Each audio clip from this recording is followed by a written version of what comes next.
Alors, aujourd'hui, je vais vous parler de chaînes de comportement. Alors, il y a deux types de chaînes. La première, c'est une séquence, c'est-à-dire que vous allez ajouter plusieurs comportements à la suite avec chacun un signal. Ce qui est différent d'une vraie chaîne, où la vraie chaîne, c'est un signal qui va déclencher plusieurs comportements. Alors, je vous donne un exemple un petit peu fun. Par exemple, vous voulez que votre chien aille vous chercher une canette de bière dans le frigo. Donc, le nom de la chaîne va s'appeler bière. Donc, le chien, il va vers le frigo, il ouvre la porte du frigo, il prend la canette de bière, il ferme le frigo et il vous apporte la canette. Donc, c'est une chaîne de comportement complexe. Voilà. Alors, d'autres exemples plus simples. C'est, par exemple, vous avez une dame qui est sourde.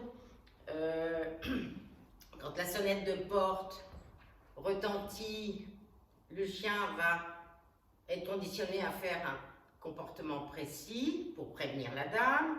Quand le téléphone sonne, le chien va chercher le téléphone, apporter le téléphone et donner le téléphone à la dame pour qu'elle puisse répondre au téléphone.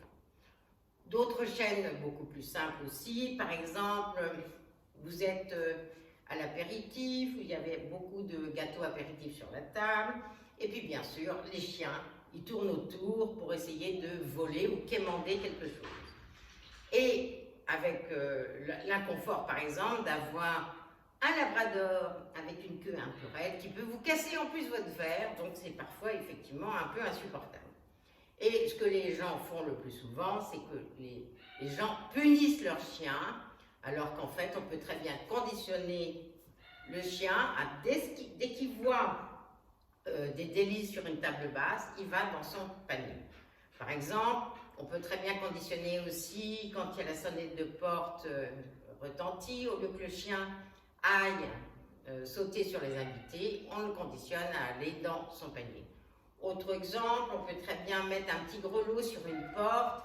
Le chien va bouger le grelot que vous allez entendre. Ça va signifier que le chien a envie d'aller faire pipi, donc que la porte s'ouvre.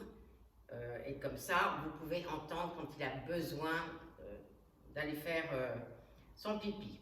Alors, comment on monte une chaîne? Une chaîne, ça se monte donc par ce qu'on appelle le back chaining, c'est-à-dire qu'on commence par la fin. Par exemple, vous avez 5 comportements différents, et bien on va commencer par les 2 derniers, puis ensuite on va remonter vers le début, et petit à petit, on va enlever les signaux pour ne garder que le signal final de la chaîne. D'accord? Voilà, donc je vais vous donner une petite vidéo simple pour que vous compreniez un petit peu ce qui se passe. Alors, chaque comportement doit être travaillé indépendamment dans n'importe quel ordre. Et à partir du moment où vous commencez à monter votre chaîne, comme je vous l'ai dit, on commence par la fin. Alors, pour faire court, je vais vous faire une petite vidéo assez simple, justement, la table apéritif. C'est-à-dire que là, j'ai un morceau de saucisson, un vrai, n'est-ce pas, Gian?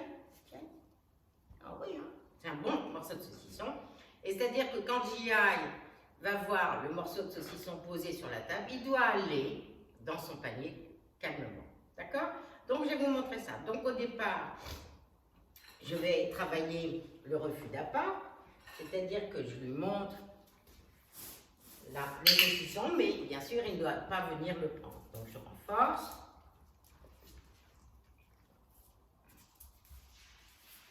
Voilà. Il ne doit pas, bien sûr, le prendre. D'accord? Tiens. Donc, vous voyez, il ne prend pas sur la table. Tiens. Parfait, mon garçon. Voilà. Dans un deuxième temps, je vais lui apprendre le tapis. Mat. Parfait. Mat. Voilà, donc il connaît. Alors, ce qui est très important, c'est que les comportements ne doivent pas être sous stimulus contrôle, parce que par définition, si c'est sous stimulus contrôle, ça ne peut pas être enchaîné avec un autre comportement. D'accord? Parce que sous stimulus contrôle, un comportement doit être fait sans autre signal. Alors, j'y aille.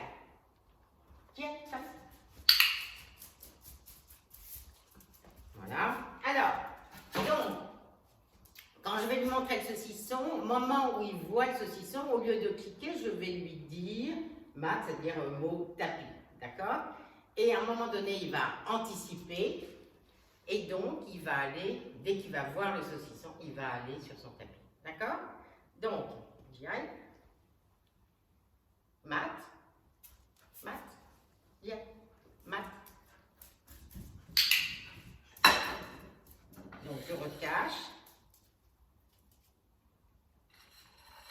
Mat.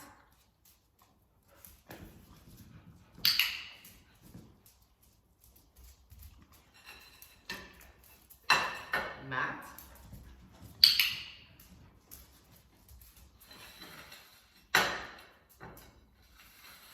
Mat. Très bien, peut-être. Donc, je cache. Mat.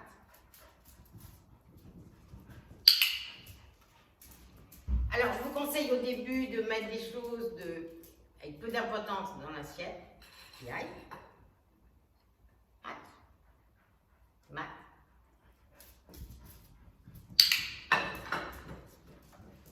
Et de lui donner quelque chose de meilleur pour qu'il soit toujours gagnant. Gagne, mat.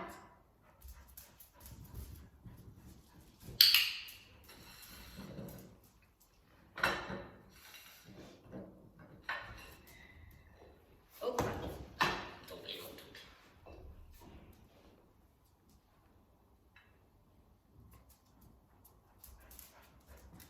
Mat. Viens.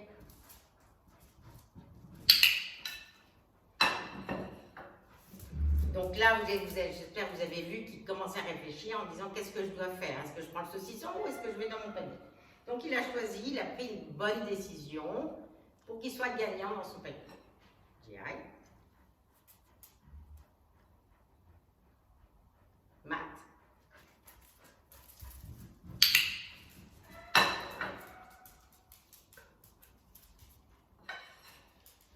J'y aille. Mat. Tiens, mat. Non, tiens, mat.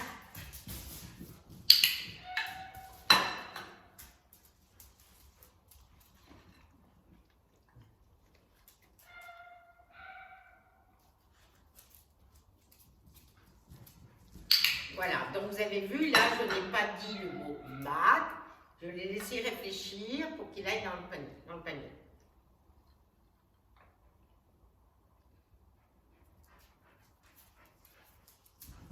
C'est bien, bravo. Parfait. Alors, après, dans un deuxième temps, je vais généraliser, je vais mettre différentes choses sur la table basse. Donc, je vais faire dans différents environnements pour généraliser le comportement afin qu'il soit plus fluide. D'accord? Voilà. C'est bien, mon garçon. Donc, voilà, c'était G.I. Merci, G.I. Merci, mon garçon. Merci. Bravo. Donc, merci de votre attention et donc je vous invite à vous abonner à notre chaîne YouTube Centre du Bien-être Animal Formation et donc en sachant que nous passons une vidéo tous les jeudis. Merci beaucoup et donc à bientôt d'autres sujets. Merci, au revoir.